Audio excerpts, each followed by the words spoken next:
Alright, so let's take a look at solving a system of linear inequalities. It says to graph the solution set to the system.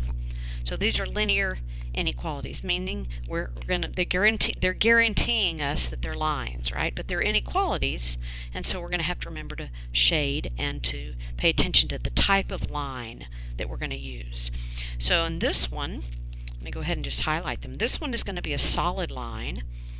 Oh, goodness gracious. This one right here is going to be a solid line because of the or equal to part of that inequality. And this one right here is going to be a dashed because it doesn't have the or equal to part of it. Okay? So there's a dashed and there's solid. Let's go ahead and take a look at the top one first. So I'm going to go ahead and do x and y intercepts to graph this line because it's in more of a standard form. So if I put in a 0 for x, okay, then that makes the y intercept 5. So I'm going to put a dot at 5. 1, 2, 3, 4, 5. If I put a 0 in for the y, that makes the x-intercept 10. So I'm going to go over 10 and put a dot at the 10 on the x-axis. So there's my line. Let me see if I can get a straight one put on there. So I have this line here going through here.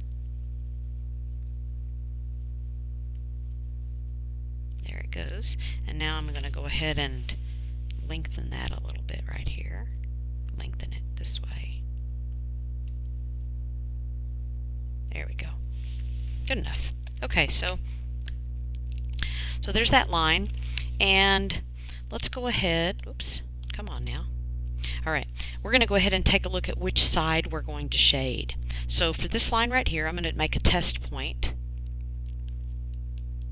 Okay, and I'm going to use the point 0, 0 because it's clearly 0, 0 is clearly on one side of the boundary line and not on the boundary line itself. So 0 plus 2 times 0 is greater than or equal to 10. We go back to the inequality. We don't act like it's equals like we did when we were trying to find x and y intercepts. So I have 0 is greater than or equal to 10, and I want to know, is that a true statement?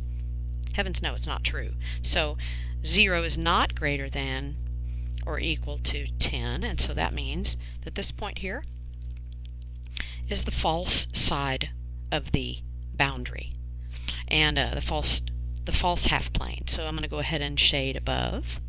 So I'm going to shade here. There's that. Okay.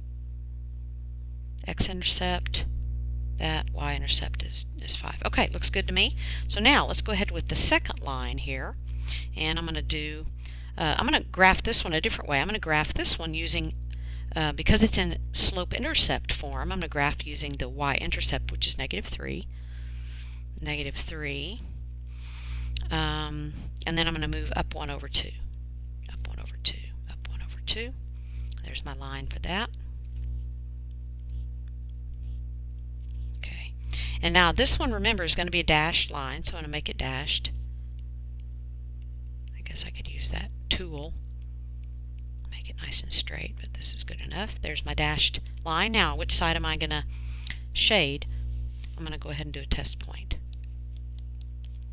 Okay. Now I can tell that intuitively that's going to be below, but some people can't, so I'm just going to show you that I'm going to go ahead and use this point again, cross that out. I'm going to use the point 0, 0 to see if it makes it true. So I'm going to go 0 is less than 1/2, 0 minus 3.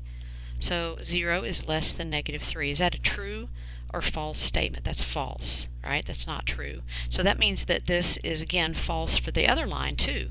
So what means I'm going to shade the other side. Let's go ahead and shade the other side yellow, and it means that my overlap is going to be the green. A little art lesson, right? Blue and yellow make green. So my solution set is all that is green. Now let me go ahead and continue the blue a little bit because I want to show you. There's the solution set, the green part. Okay? And I can actually pick a point in the green any coordinate point in the green and double check it, and it should work. It should make both of these inequalities true. It should make that true and make that true. Okay, if it's part of the solution. All right, hope this was helpful. Thanks for watching.